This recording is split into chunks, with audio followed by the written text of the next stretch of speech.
It's Gridlock, Mitch and Seat along with you. And our next guest, it's a pleasure to meet him. He is going to be performing in Las Vegas this weekend. He won 4 Super Bowls in 6 years for the Pittsburgh Steelers. He was voted into the Pro Football Hall of Fame in 1989. And as I mentioned, will be performing in Las Vegas this weekend.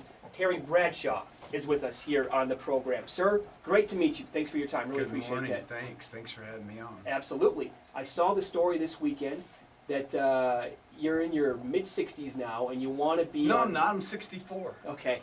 So you have 1 year left before you're in the mid-60s. I got 3 months, actually. You want to stay at Fox until you're 80 years old. I think that's great. Well, you wouldn't want your boss to think that you're thinking about that your energy level isn't good enough and that you're waning in your love for what you do. So Billy Graham once said, once you retire, you start dying. And so why retire? Doesn't mean I will be there at 80, more than likely not. But I would like to think that, as we all would, that we could play or we could broadcast. All you do is sit. You don't do anything. I figure I could do that and watch football games and comment on those for a few years more. But that's my choice. That's not what they probably do, but so be it. But that's kind of my attitude about it. I can tell you, as one observer, anyway, what you said about being entertaining, and you've always understood the entertainment value of it rather than breaking down the X's and O's. That, to me, is why your show is the show to watch every single Sunday. Not by the critics, of course, but they don't understand television. It's broadcast media, as what you have here with your radio show, is all about entertaining people. Now, you got to have a certain amount of bite and opinions, which shows have, but when you're doing television and you're doing an hour pregame show, and don't forget, when Fox came on the air, everybody laughed and said, you'll never be able to do an hour, you know, because NFL Sunday or Today show, or NFL Today was only 30 minutes, and so nobody would do an hour. And we did. And the idea behind David Hill's thinking was, we will entertain, we'll present the hard topics, but we won't dwell on it so much, because people are coming home from church, people have been working all week. I mean, the last thing you want to do is, I know I don't want to come home and hear 3-4 guys talking over one another, talking about a subject till you're just sick and tired of hearing about it. And I loved his approach, and when he hired me, that was one of the things he wanted. One reason that he hired me. One thing I also noticed is last couple of years, and it's been entertaining, and it still is, but the last couple of years you have dug in, and they made you the halftime lead guy. And I could tell you started to really grasp this and say, you know what, I'm still going to entertain, but when it's time for my number to be called, I'm knocking this thing out the park. And I could tell the transition where you took it to that next level of a professional performance. Well, you have to, I think the viewer or the listener, if they respect you, shows are opinion driven. Your access to coaches and players today in today's game is pretty limited. You can't. A lot of the clubs themselves, their public relations department don't even have control over their players. They have to go through their agents, and so it's gotten so difficult that we have more opinions driven based on less facts than ever before, and so therefore that's why it is basically your opinion. And I have a bite to some things, but I have to be pretty passionate about it, or I stay away from it, because I find no need in it. But you need that. You have to be respected, and if you give a strong opinion, people know that you're being honest and truthful and not dodge the issue. If you dodge issues, I think that's when you will lose some credibility with your audience. Hall of Famer Terry Bradshaw with us here, ESPN Radio 1100, 98.9 FM. So that brings us to this weekend. Then you're bringing your show to Las Vegas at the Mirage this weekend. Is this something that has been in the works for a long, long time? Something you kind of got at a whim? Because you've done a million shows and in movies and stuff like that. So where did this come from? This came from a writer named John Max of the Tonight Show, because I've been on there so many times. The most ever, right? Yes. Yeah, just on their Friday night. 52 times now. 52 times for Leno to practice his sharp wit on me. But he went to Anita Mann Productions. Anita Mann is a big producer. She produced Elvis Presley's shows, Michael Jackson's shows, all their tours and dancing and all that. She produced those. And so he went to her knowing that she was hooked up pretty tight here in Vegas and said, hey, I got this guy, me. And so she got started digging into her research and getting my books and music and came and listened to one of my speeches and said, okay, I'm in for this. And so we brought in a writer from New York, David Goldsmith, who's a Broadway writer. And we told him, I sat down with him and two of the writers, and I told him the story, my story. He wrote music to the story. And then, of course, we had to cut it all down and make it a 70-minute show. Mm-hmm. And then we started changing some of the lyrics up a little bit. Then I brought in another songwriter named Ken Johnson from Nashville. He wrote a song called Cherry Bradshaw's Beef, which is country. Then I brought in my daughter, who's a country artist, and she's got her first album being released this fall, and her first single's coming out in July. I had sung with her on The Tonight Show, so I'm going to sing with her in this show. Then we brought in the IQties, my backup singers, who are way sing good and dance. Great name. And we put together a show, and it took us, from the moment we started till Saturday night, would have been 3 years. 3 years to put it together. Well, it just takes a long time to do these things, and then you got to sell it. And so I had to come out here with Anita, and we had to try to sell it to the Mirage. We did. How is this going to be different for you? I mean, you're in front of millions of people every single Sunday on TV. but again, you've done the Tonight Show before. This is a totally different animal, is it not? Oh, man. My friends are going, are you crazy? You've lost your mind. This is the entertainment capital of the world. And while that's true, have you ever gone to a show when the lights were up? And I did this at the Terry Fader show. And before the show started, I stood up and turned around and looked at the audience. Well, what's to be afraid of? Those are just good old hard-working Americans out there. It's not like it's film critics, film critics and musical critics. And when I looked at the audience and said, well, I do this every Sunday, and I get corporate speeches. So that kind of brought the field down a little bit, the anxiety level down a little bit. And the only thing that's different, because I speak in Vegas all the time, the only thing different is I'm singing. I'm singing songs about my life. And that's kind of, that's the one thing that's different. I'm only worried about knowing the lyrics. I mean, things are catchy. I still don't know all of them. No. And I've been working on this seriously for 9 months in rehearsing, and it's still twisty. What's the most exciting part about this assignment? When it's going to be over. It's the most exciting. Well, I'm most proud of the fact that while I was offered this opportunity, my heart said yes, my head said no. And I didn't really want to. I really don't mind embarrassing myself on the Tonight Show or at Fox. I don't want to do it here because if this doesn't work, then I really kind of shot myself in the foot for future. I want to do more of this.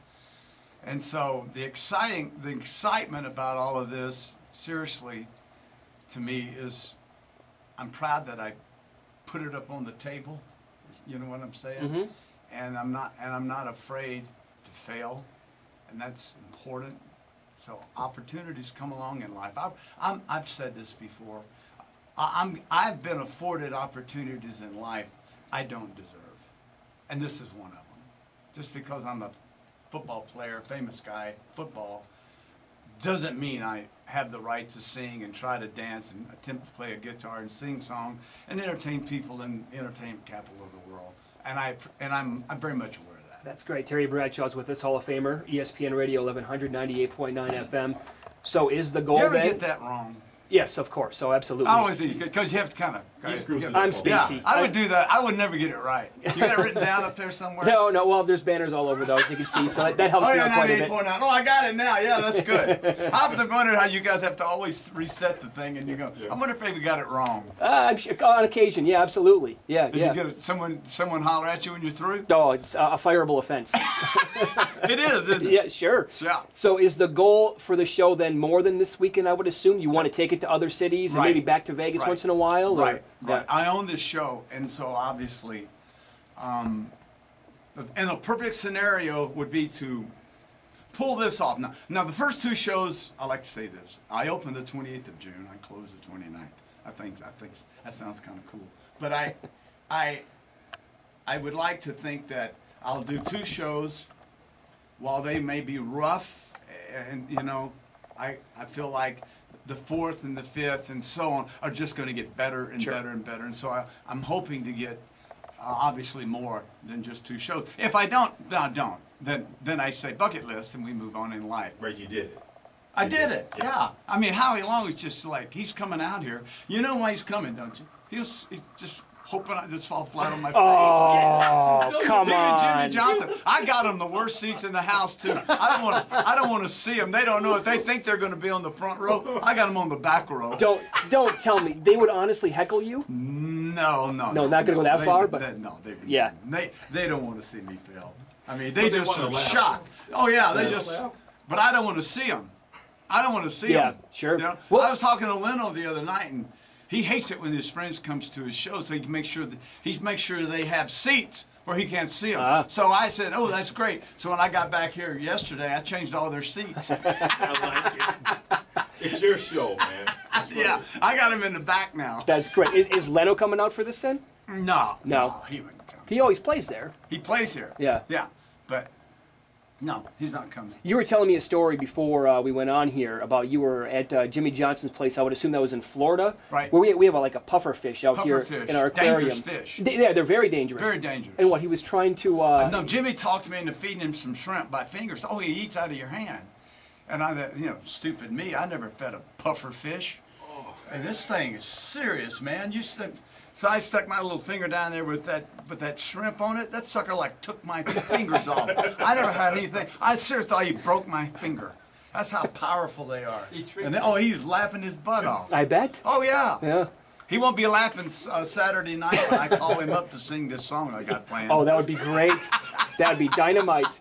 Really? That's Terry Bradshaw with us here. He's playing at the Mirage this weekend. It's ESPN Radio 1100, 98.9 FM. One thing I wanted to ask you about, a couple things with football anyway, and that is, I don't know if you watched the 30 for 30 special they had on ESPN, the Elway to Montana piece, but I thought it was extremely refreshing when they played video of you from like 30 years ago, when you said that about John Elway, when you said, okay, he wants to dictate where he's going to go, and you said, oh, he's going to go play baseball. Have him go play baseball then.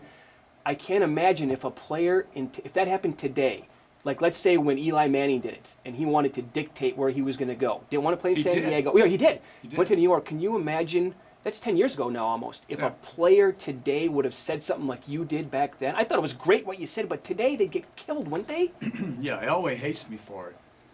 Never forgave you for it, huh? Well, I've had him on. I've interviewed him. I've been around him. I'm not one of his favorites, nor am I a favorite of the Manning brothers because I criticized Eli. But I just know that I went to Pittsburgh from Shreveport. You think I wanted to go to Pittsburgh? They hadn't been in a playoff in 37 years, let alone anything else. But that's the way the system was set up. The system was set up that the worst teams get the best player. Mm-hmm. And when John didn't go to Baltimore, I didn't seek out a microphone. They sought me out because I guess he and his father worked a deal where he'd go to the Yankees and force a trade, and he ended up in Denver. And then when I was asked about it, I just said, you know what, go play baseball. You don't want to play? My whole thinking was, you're the best, go to the worst. I loved it. Yeah, and now John has said it.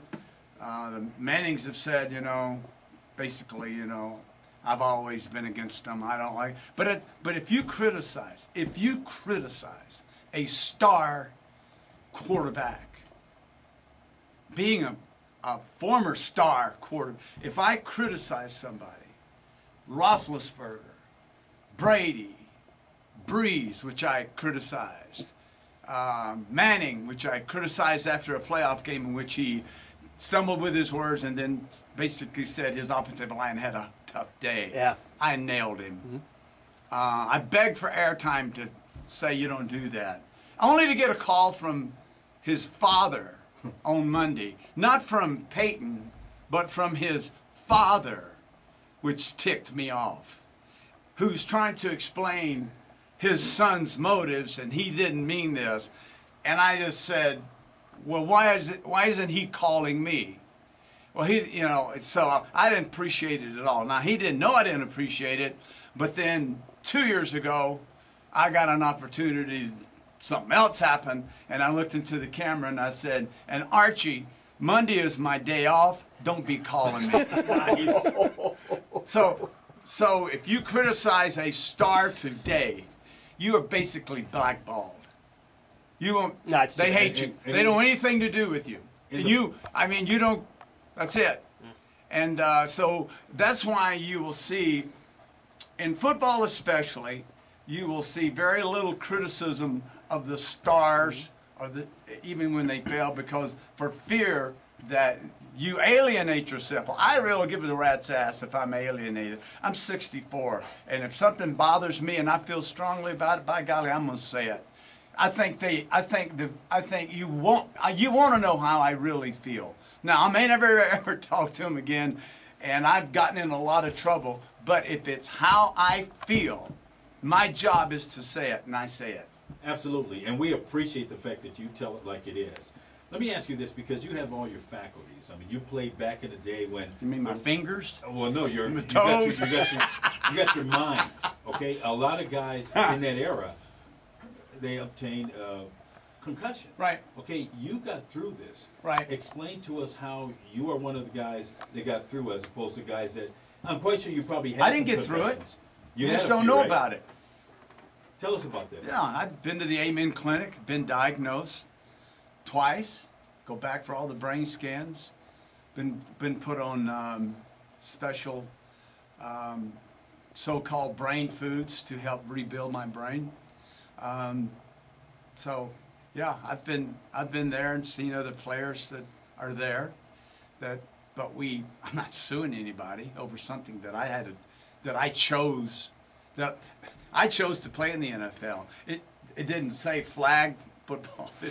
I played when we didn't even wear chin straps at first, and suspension helmets, which meant you had a little cord up there, and not anything like they have now. So yeah, I definitely. I mean, I'm diagnosed clinically depressed. I'm an ADD kid. I take Straterif every morning for my ADD.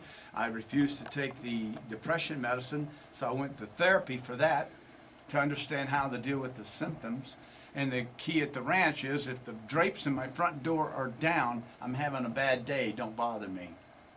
But the drapes aren't down that often. But I do have, when I'm tired and stressed out, which I very easily could be right now, but I'm not, then it just says, leave me alone, I'm working this stuff out. So I know the symptoms and I know what brings it on.